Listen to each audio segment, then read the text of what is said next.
예, 이재명 후보님, 네. 지난 토론에서 저한테 극단적이라고 계속 말씀하시면서 네. 김문수 후보에게는 원전 질문하면서 후쿠시마 체르노빌 얘기를 하면서 한국 원전의 안전성에 대해 가지고 확신을 가지지 못하는 모습을 보이셨습니다. 이게 네. 오히려 한국의 대통령이 되시겠다는 분이 한국 원전에 대해서 불신을 가진 극단적인 상황이 아닌가 생각하고요.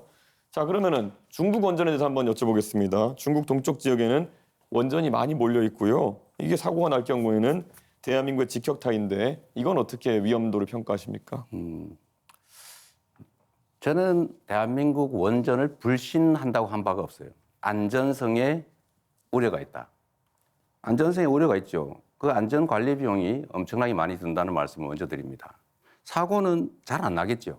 그러나 사고가 날 경우에는 엄청난 피해가 발생할 수 있다. 그게 50년에 한 번이든 100년에 한 번이든 그 점을 고려해야 되고, 중국 동해안에 원전들이 많이 있는 건 저도 아는데 그 점과 거기 원전 많으니까 우리나라에 원전 많아도 괜찮다, 그런 건 아니죠. 거기가 위험하니까 우리나라 위험해도 괜찮다, 그렇게 말하면 안 되는 거죠.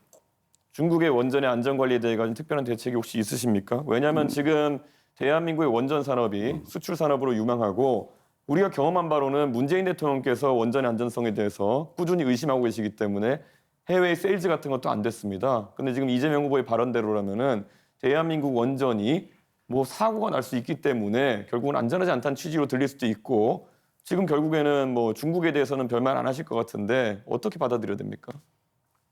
역시 제 말을 좀 왜곡하지 않으면 좋겠다는 말씀을 먼저 드리고요. 대한민국 원전이 위험하다, 더 불안하다라고 말한 바가 없어요. 그렇게 주장하지 않아요. 원전의 일반적인 위험성을 얘기하는 거죠. 또 원전이란 지금 당장은 싼 게 맞지만 폐기물 처리 비용이나 또 위험을 비용으로 환산했을 때 그걸 계산하면 엄청나게 비싼 에너지일 수도 있어요. 또 한 가지는 지금 이미 유럽에서는 원전 생산 원가보다 풍력 발전 원가가 더 떨어지고 있습니다. 예, 그 점을 고려할 알겠습니다. 필요가 있어요.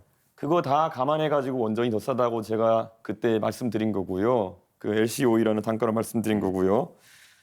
그리고 지금 미세먼지 문제 때문에 이재명 후보께서 중국과 일본과 협력하겠다는 취지로 말씀하셨는데요.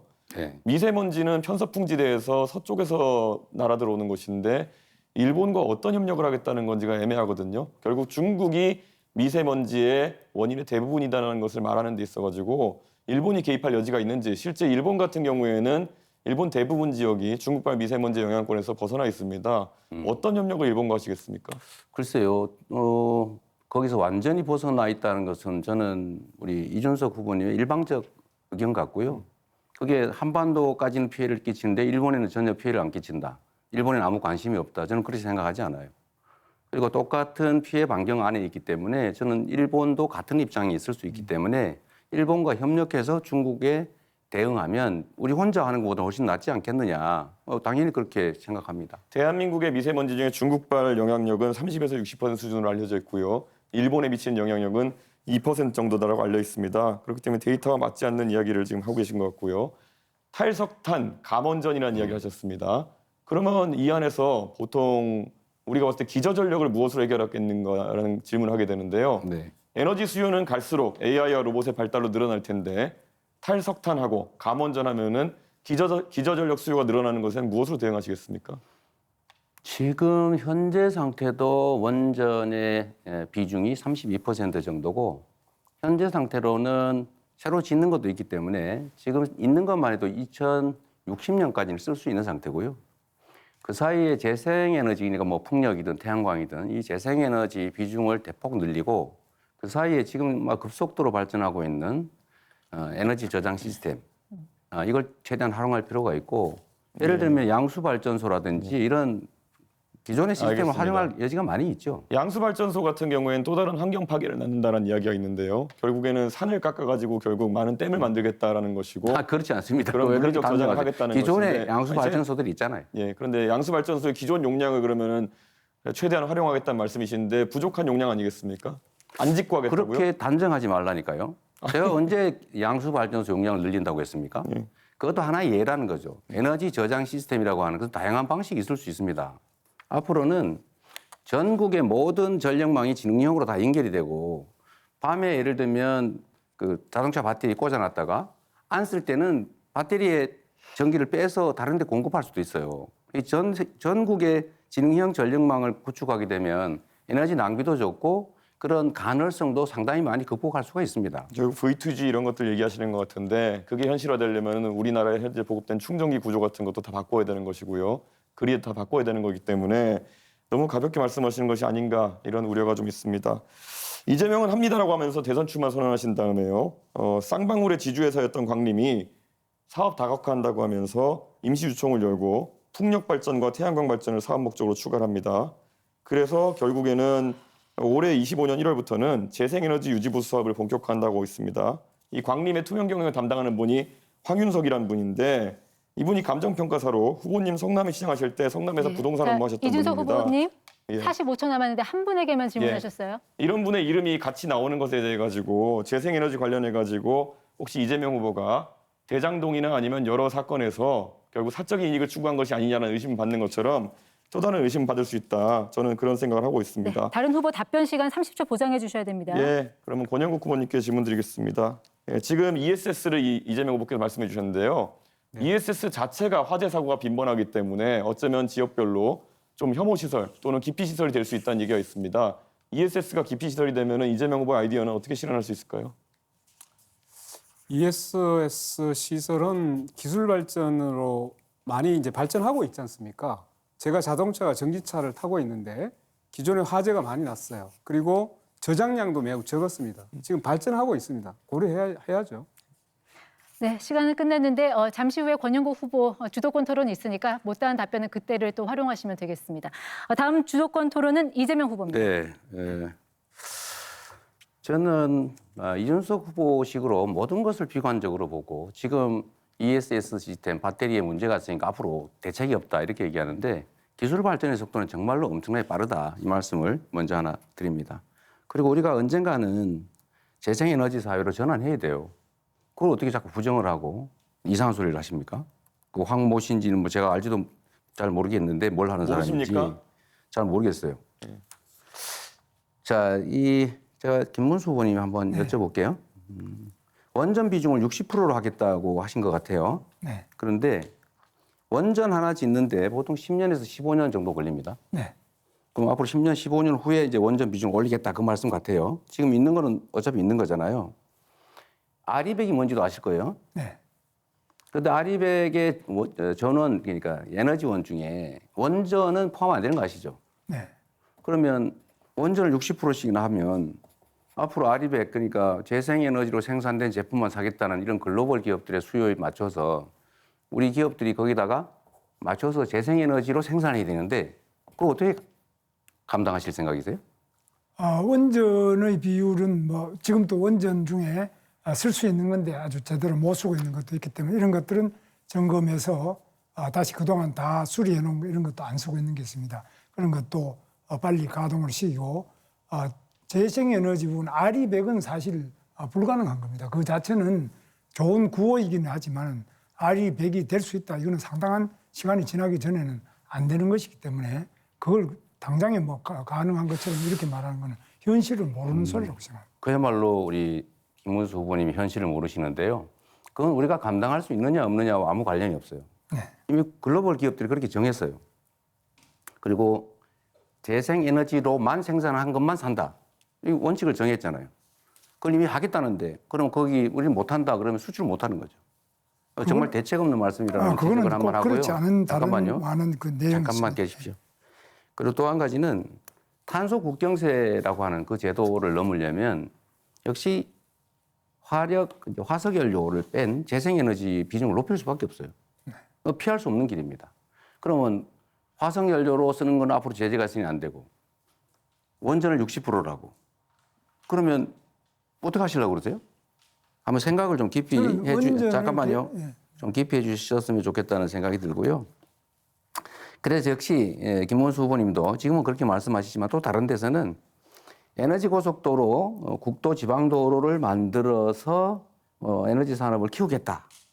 이렇게 말씀하셨어요. 그렇습니다. 원전 60% 하시겠다면서 또 이 말씀하셔서 다행스럽다고 생각합니다. 그래서 이거와 관련해서 제가 의견 좀 말씀드려 볼게요. 저는 이게 매우 훌륭한 공약이라고 생각해요. 그러니까 지금은 송전망, 전력망이 부족해가지고 호남 같은 경우는 2031년까지 재생에너지 발전을 금지해놨잖아요. 추가 그걸 안 해준단 말이에요. 그러니까 그 에너지 고속도로라고 하는 게 뭐 서울 가는 고속도로를 말하는 건 아니고 조밀하게 고속도로들, 고속 송전망들을 만들어서 어디서나 재생에너지 생산할 수 있게 생산해서 쓰는 거 쓰다 남은 것은 팔 수 있게 이렇게 해주자는 것이잖아요. 맞죠? 네, 맞습니다. 네. 그러면은 지금 이 공약을 하셨는데 이거는 아까 원전 60%하고는 좀 안 맞는 것 같고 또 한 가지는 구체적으로 그러면 어떻게 이 재생에너지 고속도로, 에너지 고속도로 이걸 만들어서 어떻게 산업 발전하겠다는 건지 좀 구체적으로 말씀해 주실래요? 지금은 이제 재생에너지를 생산하더라도 버려지는 부분이 많은데 이것을 어떻게 하든지 효율적으로 촘촘하게 연결해서 이 부분에 낭비가 없이 소요초로 제대로 가장 효율적으로 연결하는 그런 여러 가지 지역마다 또 그 어떤 좀 특성마다 다 다르겠습니다. 네. 그걸 맞춰서 하고 또 원자력 부분에도 지금 현재 그렇게 생각하시는 보다는 훨씬 더 빠른 속도로 원자력이 또 건설도 될 수 있고 재생에너지 관련된 예를 들어 우리나라 같으면 조력발전소 네, 알겠습니다. 상당히 좋은 조건이 서해안 쪽에 많이 있습니다. 어쨌든 김원수 풍력도 후보님 말씀을 들어보면 꽤 말씀이 여기저기 충돌하는 느낌이 좀 든다는 말씀드리고요. 어쨌든 저는 김대중 대통령의 정부화 고속도로 또 박정희 대통령의 산업화 고속도로에 이어서 이 재생에너지 사회를 준비하는 에너지 고속도로로 새로운 산업 시대를 열어야 되겠다 하는 말씀을 드립니다. 이준수 후보님, 뭐 자료 숫자도 많이 말씀하시고 하는데 제가 좀 알아봤거든요. 말씀하시면 꼭 친중 뭐 이런 걸 걸어요. 그 중국과 뭔 관계였다고? 저는 가끔씩 그런 생각이 들어요. 이 젊으신 분인데 생각이 매우 올드하지 않냐 이런 생각이 들 때가 있습니다. 국제적인 것 같은데 매우 편협하다 이 생각이 들어요. 문제점 지적은 하는데 좀 대안이나 자기 정책을 분명하게 말씀하시는 게 좀 부족하지 않을까 그 생각이 들어요. 일단은 전에 말씀하셨던 것 중에요. 풍력 산업이 중국을 위한 거다. 풍력 산업은 이렇게 말씀하셨잖아요. 그런데 제가 알아보니까 지금 운영 중인 국내 풍력 업체가 5개인데 지난 3년간의 정부 입찰에서 선정한 10개가 있어서 15개가 있어요. 이 풍력 산업 시설 중에서 국산 터빈이 2곳이고 나머지는 국산과 유럽산이래요. 중국산은 2개밖에 없다는 거예요. 또 한 가지는 지난주에 5월 16일 가동한 5번째 신안 풍력단지 이거는 답변 시간 30초 보장해 주셔야 됩니다. 네, 그럴 겁니다. 터빈 제가 너무 웃겨야 됐군요. 자, 전체적으로 계속 이게 중국이라는 단어만 좀- 나오면 본인이 네. 친중이 아니라고 좀 억지로 항변하시는데요. 말씀하십시오. 그럴 필요 네. 없고요. 사실 그래서 풍력 발전과 태양광의 대부분 장비라는 것이 택가리를 한다고 이제 많은 국민들이 알고 있는 겁니다. 그리고 지금 중국산 풍력 장비나 이런 것에 대해서 태양광 장비도 그렇고 결국 중요한 상황에서 안보적인 위기를 가져올 수 있는 킬 스위치 같은 것이 내장돼 있다는 이야기가 미국에서 나오고 있는 상황입니다. 그렇기 때문에 이재명 후보가 그것에 대해서 걱정 안 하는 것도 네. 우려스러운 상황입니다. 네, 다음 주도권 토론 김문수 후보 시작하시죠. 그렇습니다.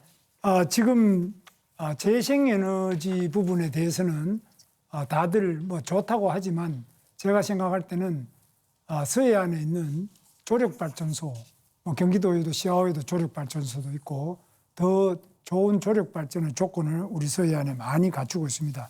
그리고 풍력발전도 아직 훨씬 더 발전할 수 있는 소지가 많이 있다고 봅니다. 꼭 중국산 원자재 셀을 많이 쓰는 태양광 발전만이 꼭 좋다고 저는 보지도 않고요. 그래서 재생 발전도 다양하게 많이 발전시킬 필요가 있습니다. 그리고 특히 원자력 발전에 대해서는 이게 지금 기술이 굉장히 빠른 속도로 발전하고 또 우리나라가 세계 최고의 시공 기술을 가지고 있기 때문에 제대로 이 부분에 대해서는 세계적인 선도 국가가 될 것입니다.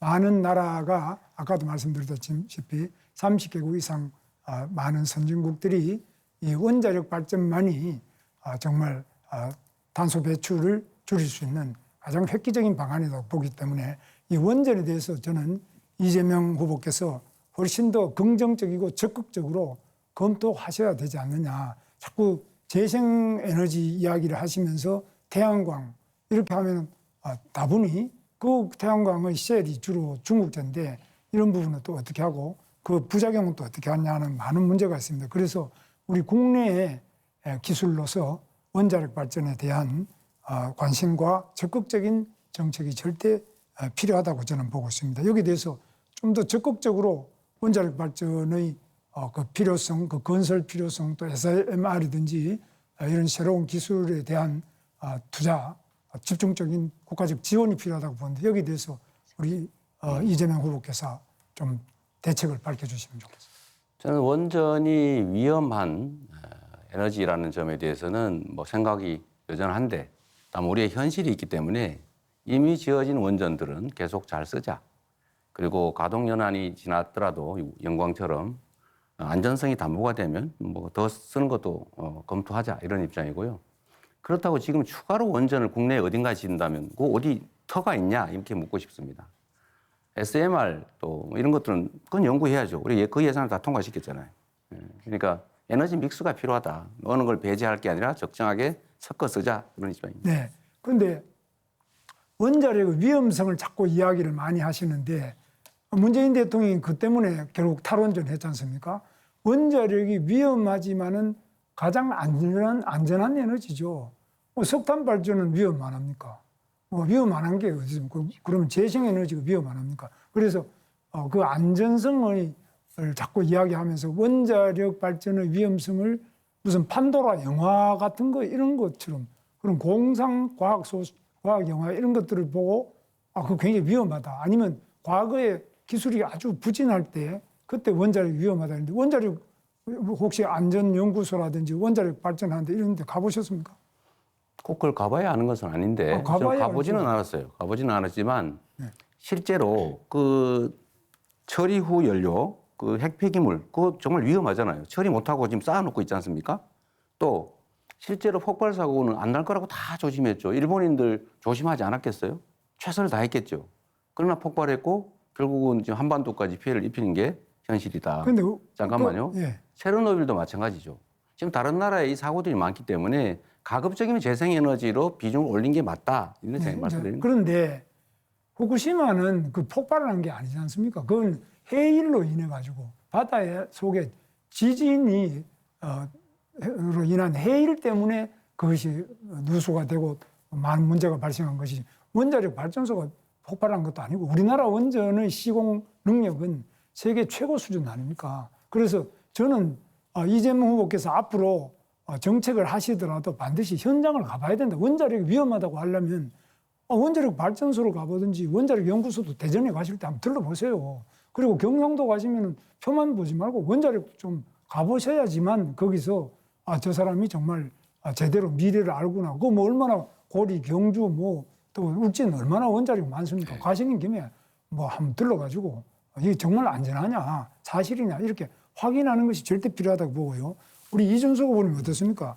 원자력의 그 위험성에 대해서 과장된 이런 우리 미신 같은 게 많이 있다고 보는데 이거 어떻게 하면 좀 카이스트 같은 데서도 이런 연구도 좀 하시는 거 아닙니까? 당연하죠. 그리고 이재명 후보가 아까 원전을 가보지도 않았다라고 말씀하시는 것에서 얼마나 이념에 경도되어 가지고 원전에 대한 오해를 하고 계신지를 좀 우리 국민들께서 아실 것 같다, 이런 생각이 듭니다. 지금 아까 제가 물어봤을 때도 탈석탄 감원전 하겠다 그러면 기저전력을 어떻게 마련하겠느냐. 거기에 대한 대안이라면은 조금 더 깨끗한 원자력 에너지, 예를 들어 핵융합이나 이런 것들이 나올 줄 알았는데 그것을 진행하겠다는 이야기가 아니라 결국에는 풍력, 태양광 이렇게 해서 우리나라에서 경제성이 떨어지는 선택들을 하겠다고 하는 것이거든요. 우리 김문수 후보 잘 아시겠지만은 그 유럽의 북해나 이런 데 가면은 정말 양질의 풍력 자원이 있고 그를 통해 가지고 재생에너지 비율을 높여나간 나라도 있지만은 대한민국 같은 경우에는 지난 토론에서 제가 지적했지만 태풍의 경로상에 남해안 그 풍력 발전소들이 위치하게 되는 것이고 태양광 발전 조건 같은 경우에는 다른 나라보다 안 좋은 것이 사실입니다. 그럼 이게 나중에 다 비용이 돼가지고 우리 산업이 사실 전기요금에 얼마나 많은 영향 받습니까?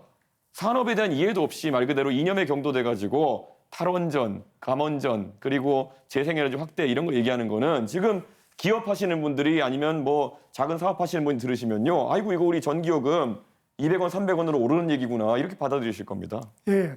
그래서 저는 생각에 지금 제일 문제가 되는 게 재생에너지도 좋고 태양광도 좋은데 여기에 운동권 출신 제 후배들도 많이 그걸 하는데요.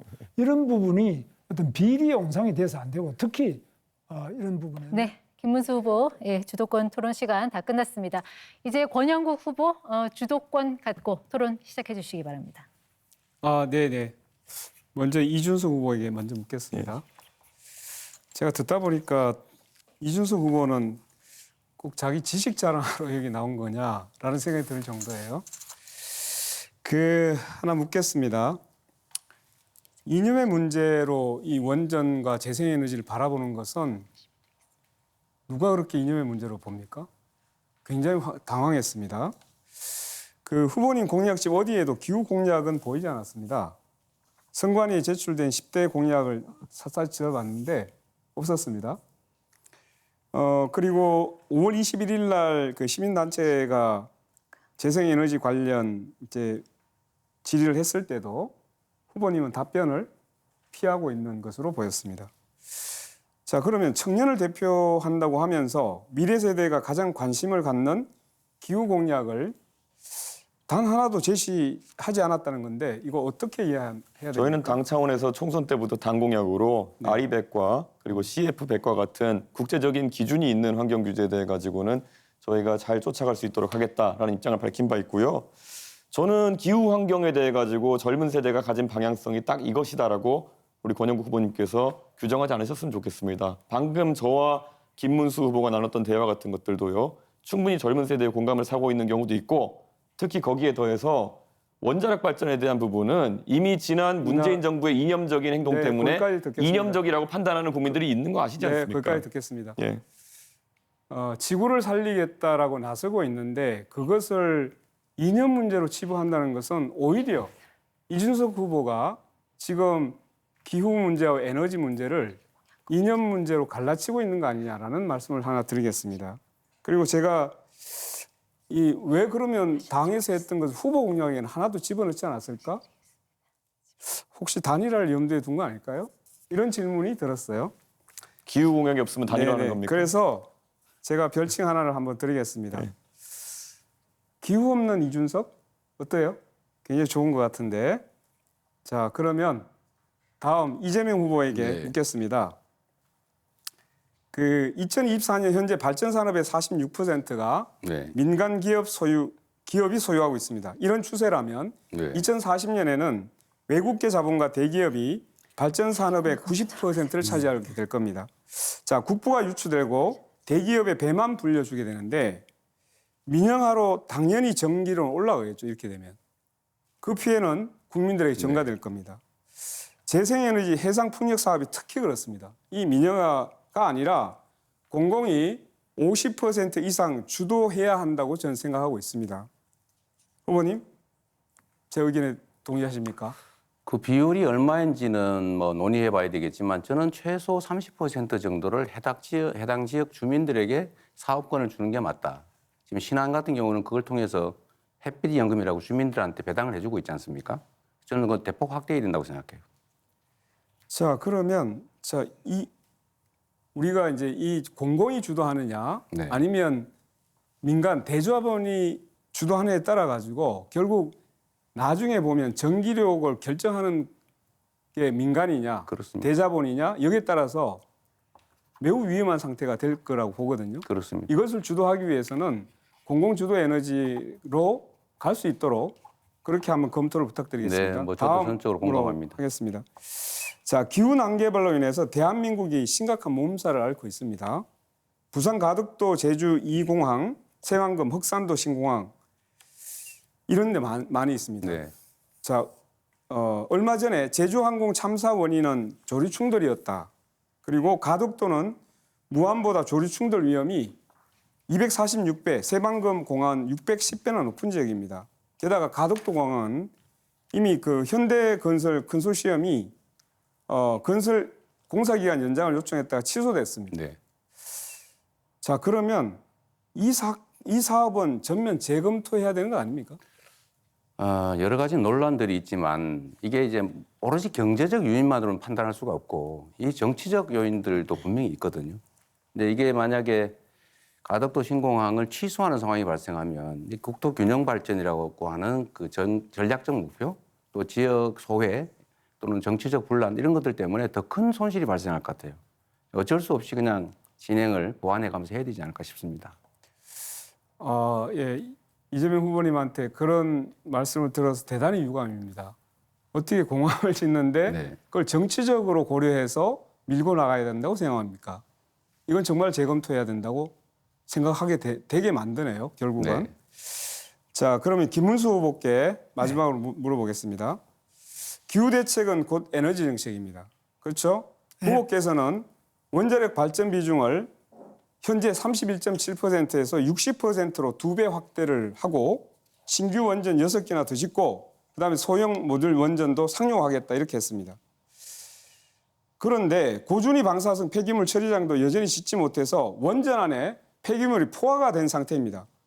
원전 비중 2배 올리면 폐기물 2배는 나올 텐데 신규 핵 발전소와 폐기물 처리장은 어느 지역에 건설하시겠습니까? 답변하세요. 그 부분은 이제 여러 가지 공모를 통하고 또 앞으로 원전 폐기의 기술을 높이면서 지역 보상도 높여서 잘 결정할 수 있습니다.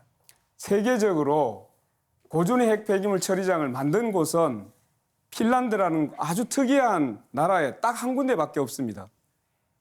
화장실 없는 아파트를 계속 짓자는 얘기 아닙니까? 아파트 지어가지고 화장실 없으면 그거 어떻게 처리할 거예요? 정말 이해할 수 없는 이야기를 계속하고 있어서 핵 폐기물은 얼마나 위험한지를 아시지 않습니까? 지금 후쿠시마에서도 로봇으로도 처리 못하는 게 핵 폐기물입니다. 고준위 핵 폐기물. 네, 이렇게 공약 검증 토론까지 모두 끝났습니다.